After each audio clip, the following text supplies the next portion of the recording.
Vote चाहिए दलितों का।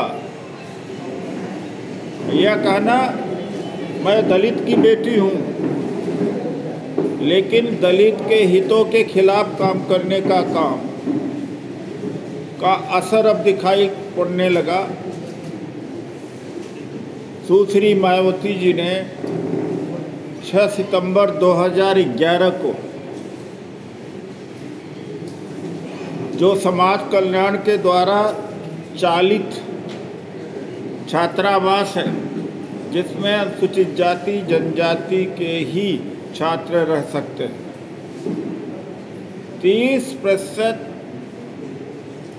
सीटें उसमें से अनारक्षित कर दिया। जब समाज कल्याण विभाग के पैसे से, और वह पैसा केवल दलितों आदिवासियों के ऊपर खर्च होना चाहिए, तो कैसे 30% सीटें अन्य को दे दिया। अगर उन्हें ओबीसी के लिए, जनरल कैटेगरी के लिए छात्रावास बनाना था, तो राम मनोहर लोहिया के नाम पर, पिछड़ों के सबसे बड़े मसीहा ज्योतिबा फूले के नाम पर, पिछड़ों के सबसे बड़े मसीहा साहू जी महाराज के नाम पर, इन लोगों के नाम पर हॉस्टल बना सकते थे। मैं योगी सरकार से आग्रह करूंगा कि ये जो 30% का कोटा अनुसूचित जाति और जनजाति के छात्रों का काटा गया है, उसको बहाल करें।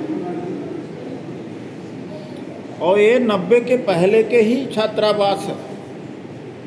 यह नहीं कि मैं आज कांग्रेस का राष्ट्रीय प्रवक्ता और कांग्रेस का संगठित कामगार कर्मचारी के चेयरमैन के हैसियत से कह रहा हूँ कि कांग्रेसी कह रहा है, लेकिन यह सच्चाई है कि 266 जो छात्रावास है,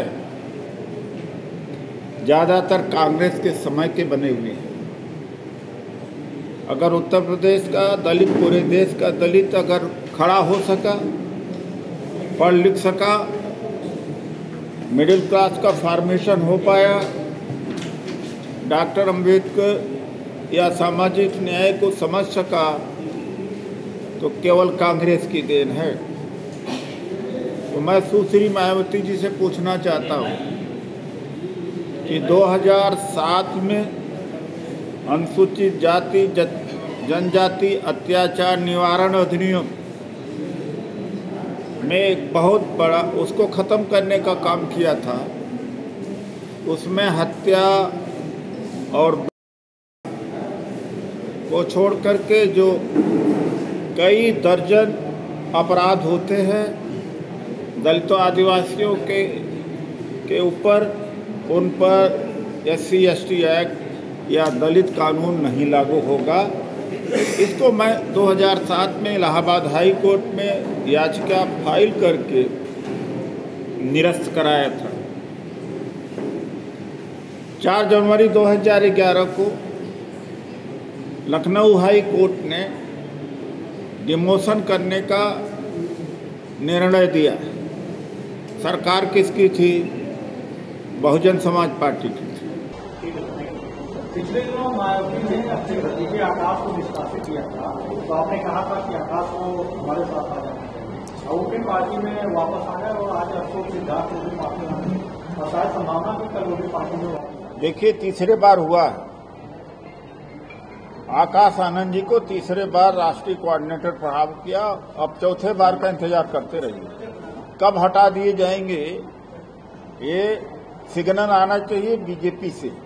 जहां बीजेपी के खिलाफ आकाश आनंद बोले, वहां देखिए दूसरे दिन फिर वही हालत होगी जो 3 बार पहले हुआ।